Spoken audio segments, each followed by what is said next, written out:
Okay, good morning.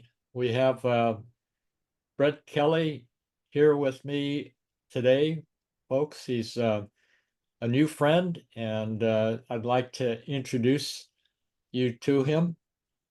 Brett, would you like to tell us a little bit about yourself, where you began your life's journey? Yeah, and I know we got the chance to record this and had some technical difficulties, so hopefully this is a test of if I'm consistent with my story. Um, but yeah, so it's been great getting to connect. I think last time I even mentioned that it was through Barnabas Group, which Barnabas Group has started to be a huge blessing in my life. I've only been a part of it for like a year, but connecting with Andy, who runs it, and then you has been a huge blessing in my life. So yeah, really excited to be here too and get to share with you. But yeah, started out in Washington State in Gig Harbor. Grew up with a family. I was one of four. Amazing parents.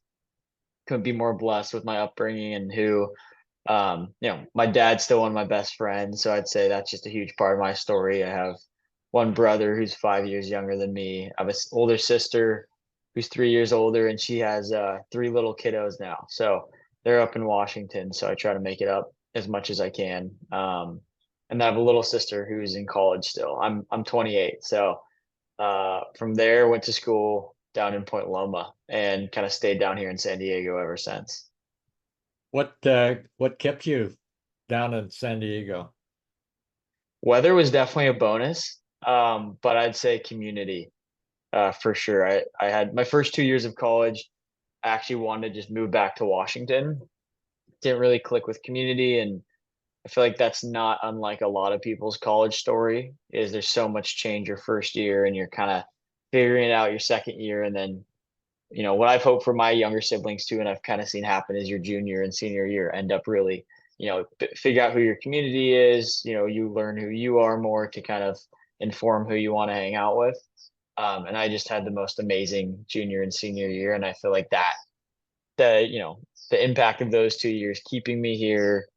Community has stayed around here between here and Newport. I'd say most of my friends are scattered throughout, so Well, who's in be your hard to leave. community? Who's in your community of friends now? You mentioned Newport and San Diego.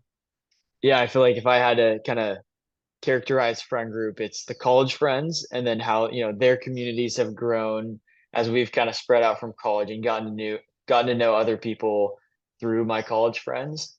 And then Light Church down here in San Diego has been some overlap with like my friends from college, but a lot of new friends have come up from there. And in particular, one friend group that I've kind of connected with where my college friends are kind of scattered around and searching for that more kind of day by day or weekly friend group that you can spend time with. And it's actually an older group of friends. I say older, they're in their mid 30s. Um, but they've been an awesome community too. So I'd say there's kind of these two friend groups, the one around here through Light Church, and then kind of college friends and branches from there. And then honestly, the group I ride bikes with is the other cool community in my life. And I was riding bikes with them yesterday. Um, and we How ride did you bikes, have some beers, and it's a good time. how did you get into cycling? Because you had a athletic background in college, I understand. Mhm. How did you transition from tennis to cycling? Yeah. I remember during COVID is when I got my first bike, and my dad grew up riding bikes, and I distinctly remember the one time he got me to go on a bike with him. It was like the hardest and most miserable thing ever, and I like never wanted to do it as much as he would have loved to cycle with me when I was younger. Mm. And then I've actually tried to think back and remember why I went out and bought a road bike, and I haven't been able to remember why. But I know it was during COVID. And I think it was just wanted something to do, and I guess my brain went to, oh, let's buy a road bike. So I love deal hunting on like OfferUp and Craigslist. It's a good and a bad habit of mine. And so I was just searching around and a bike popped up, and at that time a group had formed this, it's it's a silly name. It's called Team Best, but they're based out of Best Pizza, which I know you're very familiar with Hmm. up here in North County. And I would drive from Point Loma with my bike to go do these Thursday rides every week. And that was kind of the spark that turned it from like maybe I would have had a bike and never really ended up using it. But once again, community was involved and it made, like a lot of things, it made it much more exciting and fun. Let me back up a brief second because I want to circle back to your community of cyclists. But Hmm. when you were growing up, from whom did you learn the basics of practical knowledge about life? Budgeting, financial planning, Mm. just discernment. Um, who did you get your wisdom from or your guidance in that regard? Yeah, I would definitely say my dad. He he's just couldn't have had a better example of how to be kind, how to be wise, how to be financially responsible. I definitely, as I get older, get to look out into the world, and the more I realize how lucky I am to have had such an awesome, awesome dad. And so I'd say between him and then went to a Christian school growing up until the start of middle school, and I got to imagine the butterfly effect of just being, in the word and, being around Christians kind of in my upbringing and my kind of school life, I got to imagine was super impactful too. But I got to give dad and mom, but my dad is definitely a huge, role model and impact in my life. So over the years, then, when you're on your own, you're down from Gig Harbor down to Point Loma Nazarene. Who did you go for advice and Hmm. wisdom and mentoring and to share your fears and joys and sorrows with? Who did how did you transition from your parental Hmm. umbrella to being on your own? Yeah. I'd say probably part of the, freshman and sophomore year slump, I'll call it, was, not really having that. And, you don't have your family. And I think there's a health to having to wrestle with that and not just have, your family to lean on. Um, but I'd say kind of end of college, my best friend Jacob, who I roomed with, studied abroad with, yeah, roomed 3 years together with a couple other buddies as well. His dad was up here in Carlsbad, and kind of took all the college kids, and his family took us under his wing. But Hmm. over the years, he's and still has become just an amazing friend and mentor. And he came and visited Jacob and I studying abroad for a month, and we got a road trip together. So he was definitely the maybe you'd call it a father figure, but definitely mentor and friend.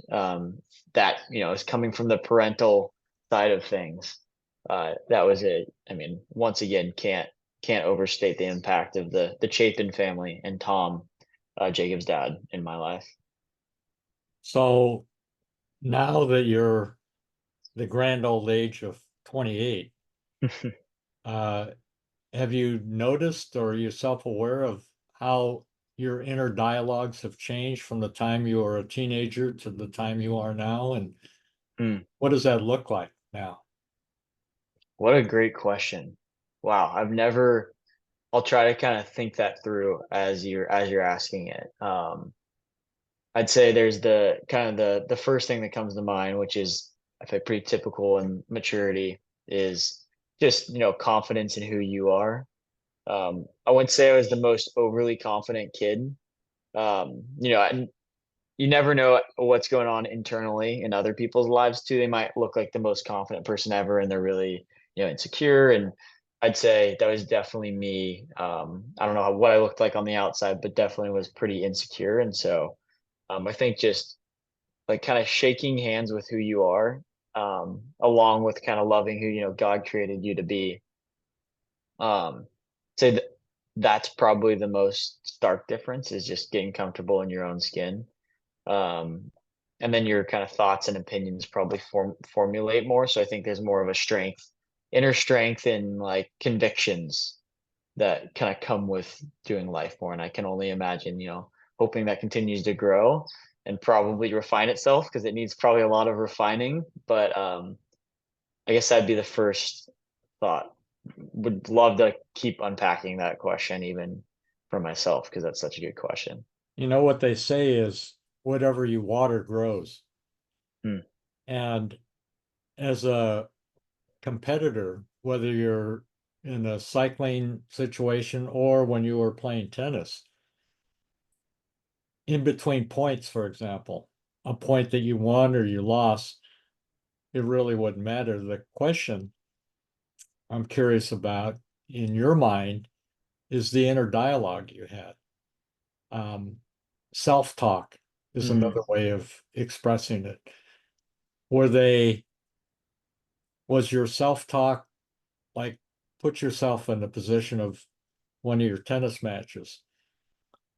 During the course of the match, what was your self-talk like? Super negative. Um, I think very kind of insecure is probably not the word, but just lack of confidence. I think I was very involved in sports in different ways, and I played basketball all growing up and played kind of travel tournament basketball. And I remember I went from being like a starting player to like barely, being on the court at all. And I feel like the seed of like that kind of like self-confidence crusher definitely impacted tennis.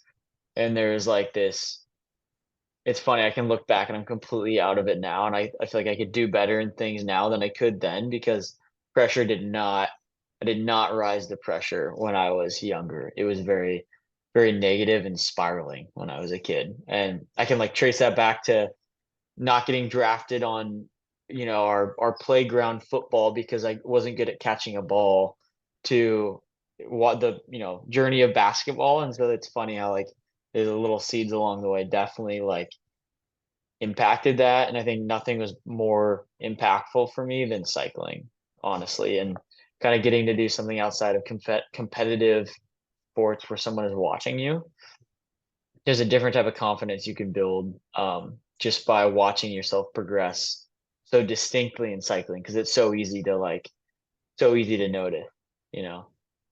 So how has that self-talk changed? You characterize it in the tennis court as being Mhm. negative.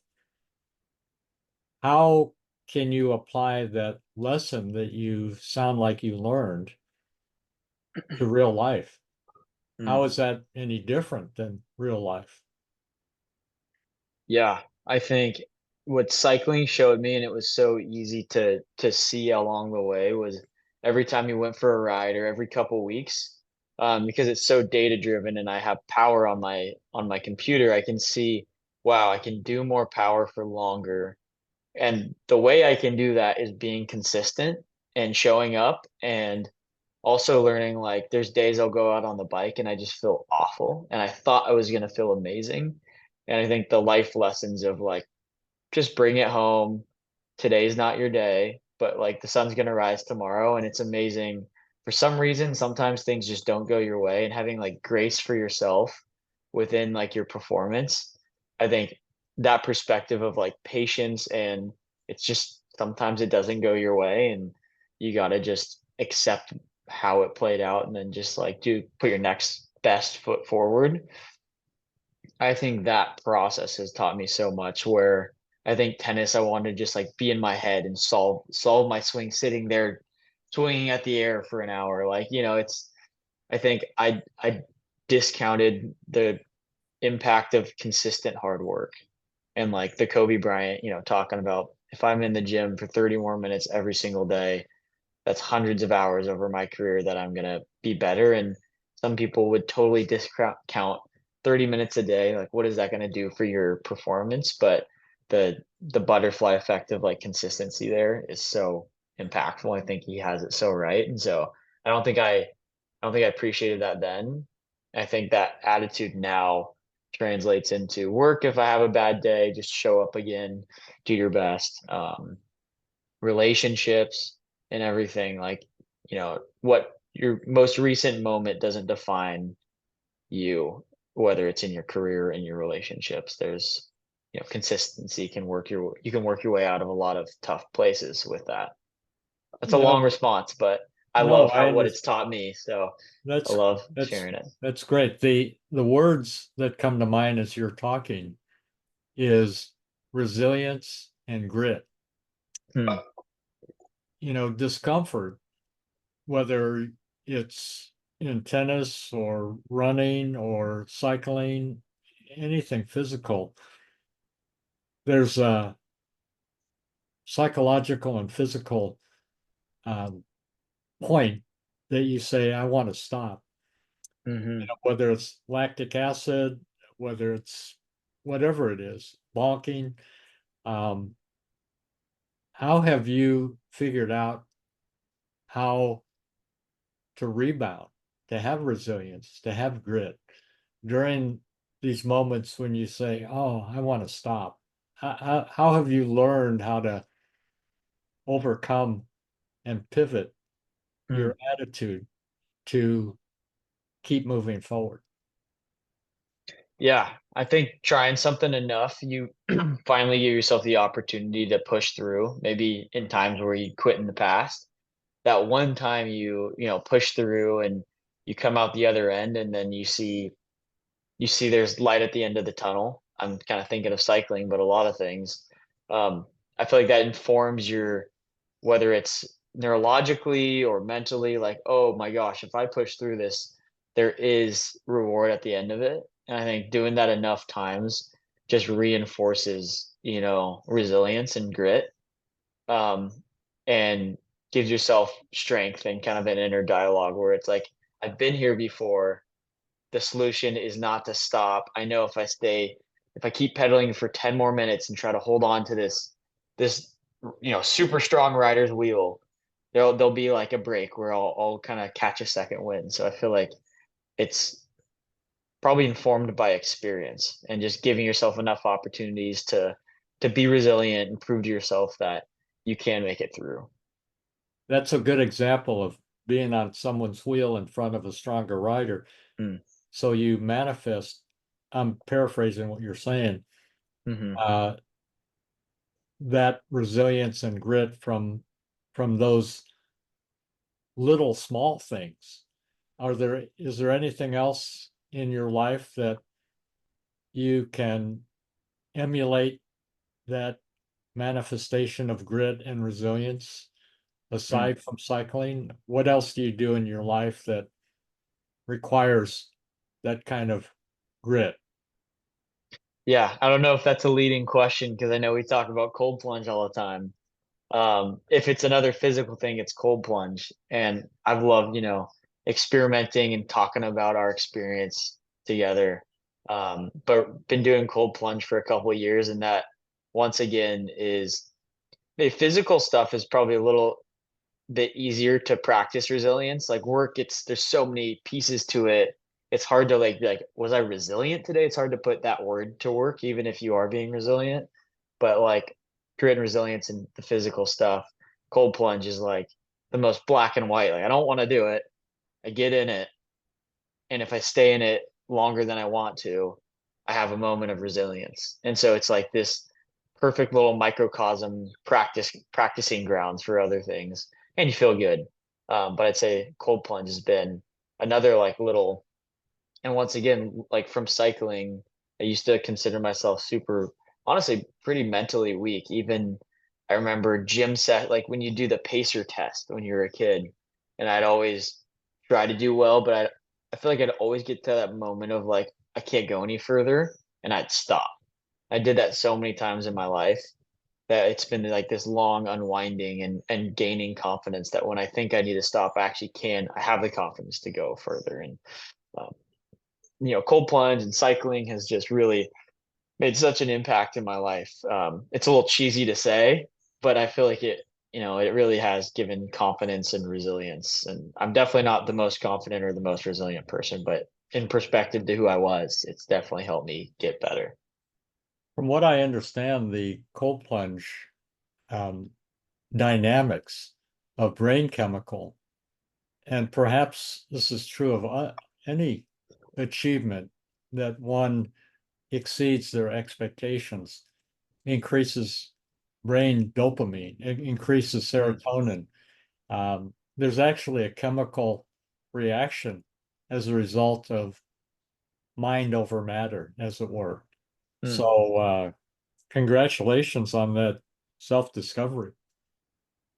That's interesting. There's a chemical reaction to mind over matter where like that exact type of, scenario really releases something. Yeah, you can appreciate the expectation.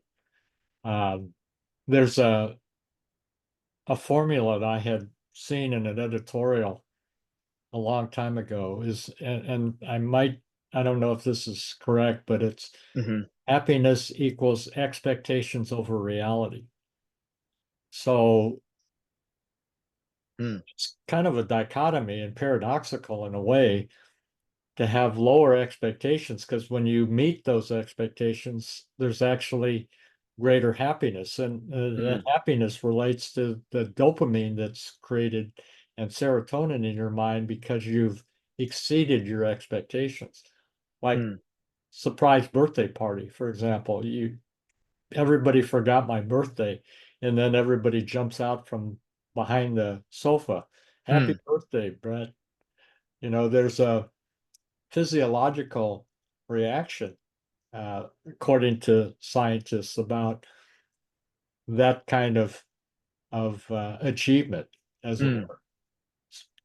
That's So, interesting. Yeah, wherever your expectation is, it can be anywhere, but if you can just surpass that with reality, wherever you set that, right, that's where the real response is not, yeah, it's all in perspective to what your expectation was in the first place. right, right. And That's interesting. Yeah. ironically, that's not too far away from attitudes such as gratitude.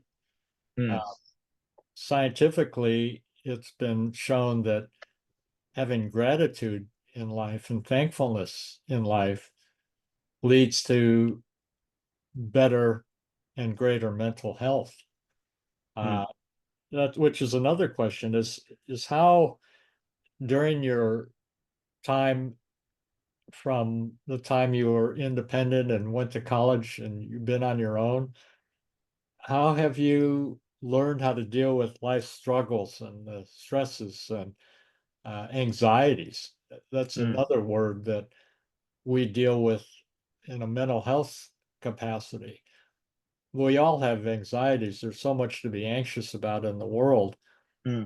How have you learned how to deal with your self-talk? You alluded to negative Hmm. self-talk. How have you overcome that and transitioned to the positive person or more positive person that you are today? Yeah. Honestly, maybe the first place is just really do feel blessed to have such an amazing group of people around me. And I think the impact of that can't go overstated to have people to share with. Even Tom, who I mentioned, Jacob's dad, like in moments of, peak, whether it's anxiety or wrestling with something, just going like having someone to go to just kind of, share with and kind of get feedback and wisdom. I think that's been such an impactful thing in my life. I'm going to go back to it, but cycling and just having a physical outlet when things are, rather than sitting and ruminating all day on the same thing, like being able to just put that on a shelf for a little bit and then kind of revisit whatever I'm wrestling with. Hmm. Um, so I think I've honestly watched exercise be like something I've leaned more and more on in my adult life to be a cathartic, element in my life to really help work through things.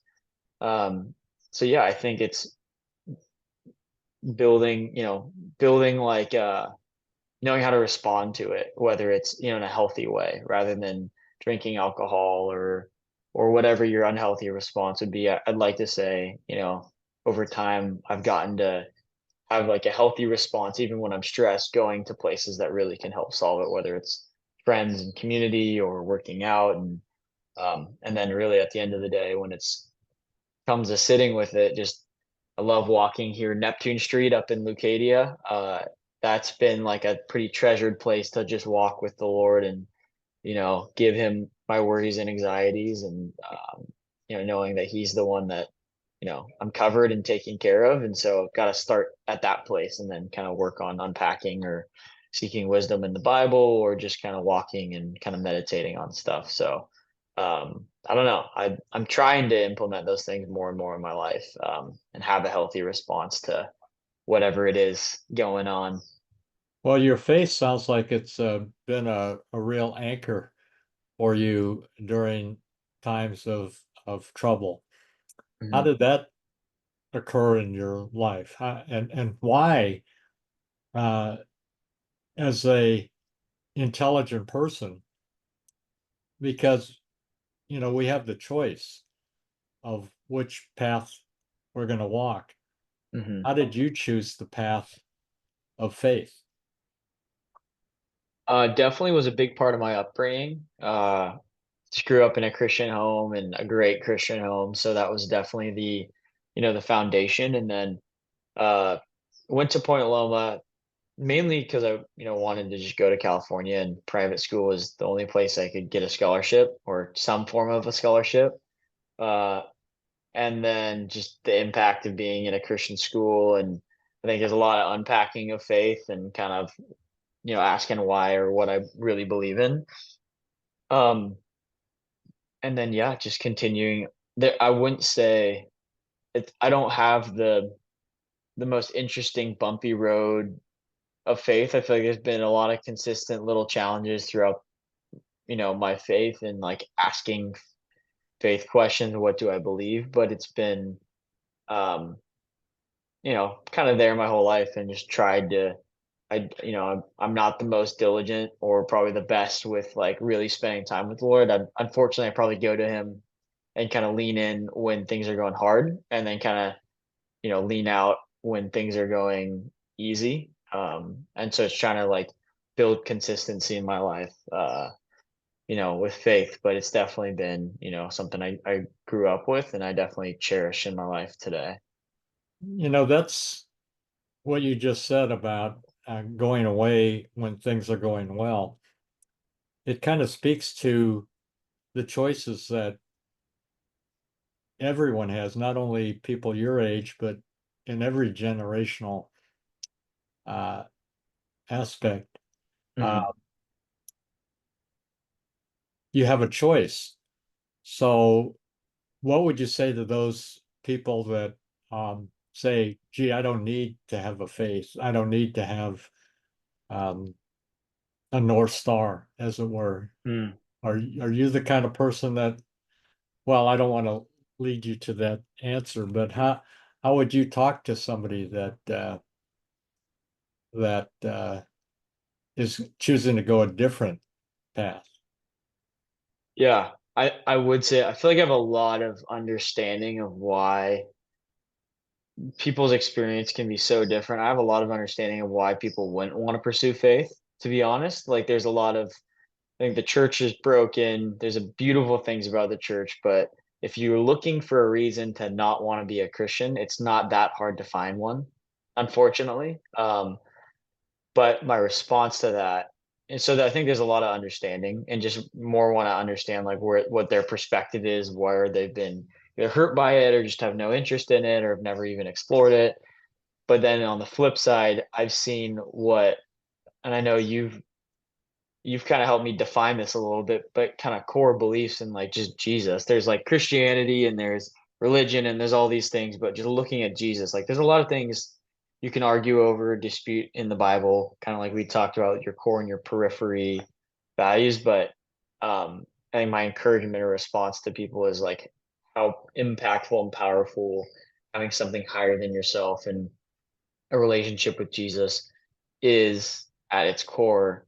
And I totally understand why people wrestle with it and have reasons for not being interested in Christianity or church. But there's also, I think, this incredible truth. And I absolutely believe it's true. And Jesus is like, our savior. And so I think when you unpack that, there's so much good in faith and it's really easy. I think the world definitely wants to only point out the negatives today. And it's just incredible how impactful and positive it really is. And when you look at like how Jesus, he really was the ultimate example. So it's hard to argue that when you dig in with and with what Jesus has done and kind of his story. So I get both sides, but I also like I have my testimony to share with people if they're interested on how impactful it's been in my life. Well, I know we have limited time Hmm. going forward here. We might have to have a part two with Definitely. Brett, but one of the questions I want to leave you with for pondering, and perhaps we can pick it up on another session, is what should I do with my life? Mm, It's a question that no matter what your generation is, whether you're in Gen Z or Gen X or boomers or millennials or whatever your generation is, that's the ultimate question, is what should I do with my life? So I'd love to uh, pick it up at a later mm. time. So thanks for your time today, and we'll pick it up the next time. Sounds good.